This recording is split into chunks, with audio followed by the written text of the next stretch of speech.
Welcome to another video on the Inside Spurs channel. I thought actually my next video that you see was going to be the preview for the Sheffield United game, which I have recorded already. I actually wanted to sort of analyse some of Ange's quotes for his press conference. We'll be talking about his quotes in this video. Hope the day's treated you well. You've had a good day. Yeah, like I said, I will have the preview out for you after this video.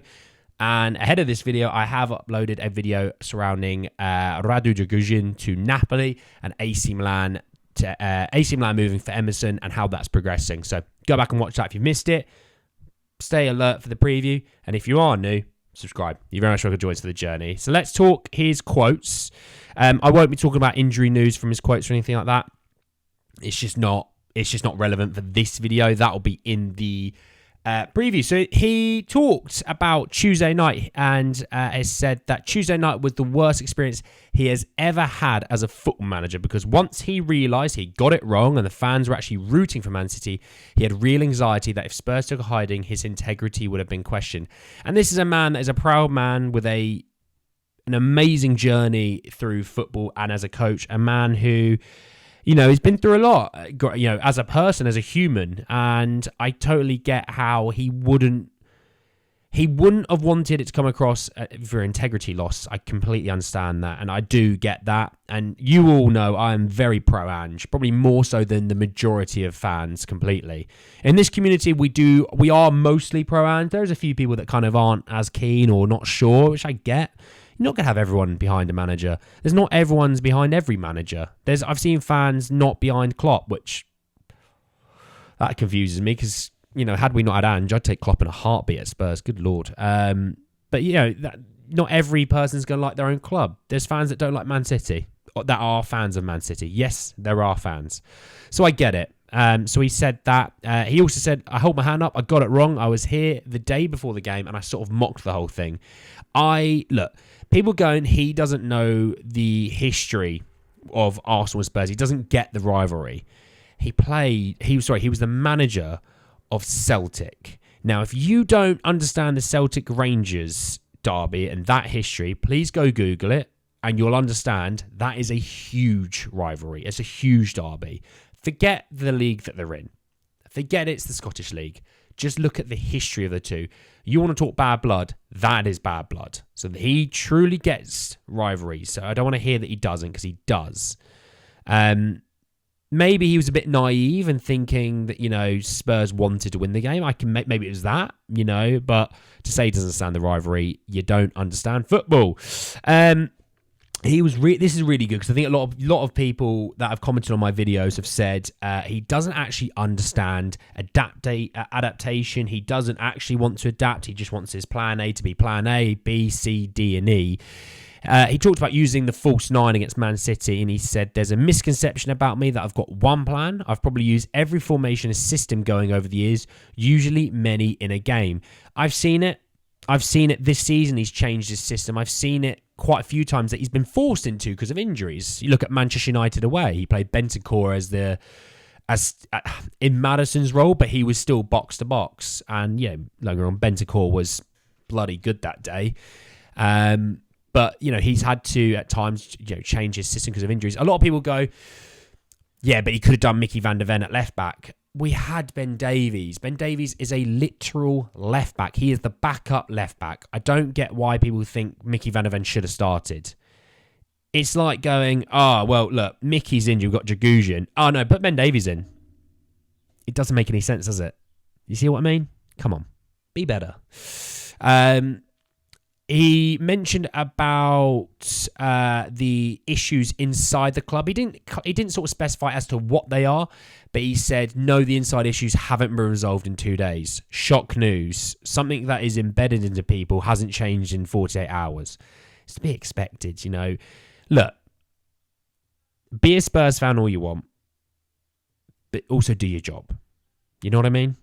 And a lot of you said, you know, well, you know, if he can't handle banter, then da-da-da. It's like, yeah, but if you've been pelted for weeks, it's not just over like a day, weeks leading into this whole run of, you know, Liverpool, Arsenal and City and Chelsea.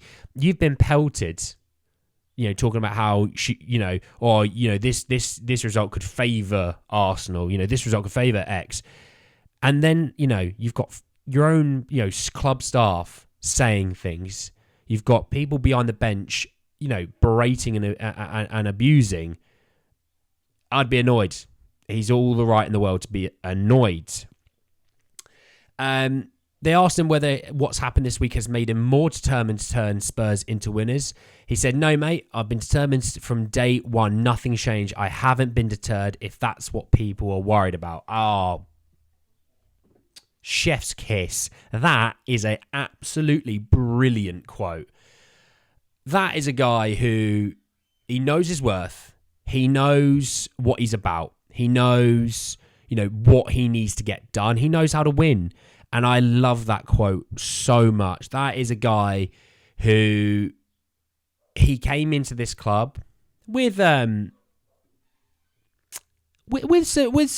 fans not being sure about him. I wasn't too sure about him, if I'm honest. I'll be honest with you. I wasn't too sure about him. But he's come into this club and he's kind of come in with a old school mentality, which I relish and love. And I think in this game, at times, it's missed. You see it with Klopp, some of that old school mentality. You see it in Pep sometimes, that old school mentality, what you learned from Cruyff. Sometimes it's good to be, a bit more relevant in today's day and age. And that's what makes those two so special, is that they can be new school and innovative and things like that. But they're also old school. They know what they want. They know what they like. And that's that. And I love that about a manager. I think that's where a manager is at his best. And I think Ange will do the exact same. I love Ange. I'm pro Ange. And if you didn't know that, I am. I think it's really fascinating, some of those quotes. Yeah, more might come out, but I think I was just going to do the main ones. A bit of a different video. There is no transfer news in this video. There's transfer news in the video coming, I promise you that, and the one before, but not on this one. The last one I want to talk about is, this is farcical. Brace yourself and sit down for this, because this is, I actually somewhat think this is embarrassing. I can't believe I actually have to read this. This is... And breathe. Okay, so Tottenham Hotspur Supporters Trust have told The Athletic that they would be happy to set up a meeting with Postecoglou to explain the context around the rivalry with Arsenal and why the feelings run so deep.